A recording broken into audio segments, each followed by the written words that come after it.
अस्सलामुअलैकुम। आज मैं आपके साथ बहुत ही अच्छी रेसिपी शेयर करने जा रही हूँ। तो ये चिली गार्लिक सॉस है और ये बहुत आसानी से बन जाता है, बिल्कुल केचप की तरह घर में बहुत इजीली बनता है। इसमें और केचप में ज़्यादा डिफरेंस नहीं है। आप इस तरह के जार में डाल के और डेट लिख के रख सकते हैं और काफ़ी चलता है और ये ख़राब भी नहीं होता। तो इसके लिए टोमेटोज़ ले लें, बिल्कुल लाल और बिल्कुल फ्रेश टोमेटोज़ जो है वॉश करके मैंने ले लिए हैं। ये 1.5 केजी से 2 केजी तकरीबन है। या मैंने लाल मिर्च जो है वो गोल वाली खुश्क जो होती है वो ली है और गर्म पानी में से डाल दिया है। आप चाहें तो बड़ी वाली जो रेड सूखी मिर्च आती है वो भी ले सकते हैं, वो बाज़ार में अवेलेबल होती हैं। यहाँ मैंने कटिंग कर ली टोमेटोज़ को, जो साइज़ में आप चाहें काट लें।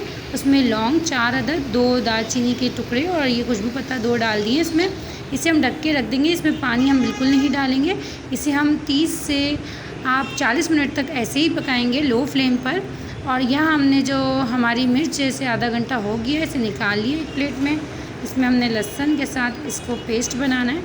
टमाटर जो है हमारे यहाँ पे पक रहे हैं, ये हमारे टमाटर पक चुके हैं। तेज़पत्ता आप निकाल लें इसमें से और इसे और हमारी मिर्ची और जो हमारे लहसुन का है उसे हमने टमाटो को पेस्ट बना के जार में पेस्ट बना लिया है।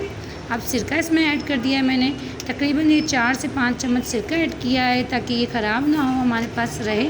और इतनी ही 4 चम्मच मैंने चीनी ऐड कर ली है इसमें।